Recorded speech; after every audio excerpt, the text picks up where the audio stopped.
प्रचंड उत्स्फूर्त प्रतिसाद आहे. संपूर्ण मी तालुक्यात फिरलोय, कुकुळवाड जिल्हा परिषद गटामध्ये फिरलोय. अत्यंत उत्स्फूर्त प्रतिसाद आहे आणि मतदारांमध्ये परिवर्तनाचा उत्साह ओसंडून वाहतोय. तर या मान खटाव विधानसभा मतदारसंघात यावर्षी परिवर्तनाची लाट दिसते आणि 100% परिवर्तन होणार. मतदाना दिवशीच विरोधकांकडून खोट्या बातम्या पसरवल्या जातात, अपप्रचार केला जातोय. काय सांग? ज्याला समोरून युद्धात लढता येत नाही तो पाठीवर वार करत असतो आणि हे पाठीवर वार करून रडीचा डाव खेळून फसवून अशी निवडणूक जिंकण्याचा हा प्रयत्न आहे.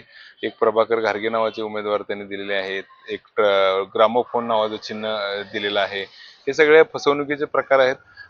त्यामुळं हा काय मतदारांना कसं फसवता येईल आणि कसं जिंकता येईल हे रडीचा डाव आहे. हा काय समोरून लढण्याचा प्रकार नाही, रडके आहेत उमेदवार. तशी 23 तारखेला बोलायला आहे आणि कशी आता सध्याची परिस्थिती बघता काय म्हणजे 100% विजयाची खात्री आहे. 23 तारखेला गुलाल आपलाच आहे. प्रभाकर देवबा घारगे हे या मान खटाव विधानसभा मतदारसंघाचे 23 तारखेनंतर विधानसभेचे आमदार असणार आहेत. मला पूर्णपणे खात्री आहे.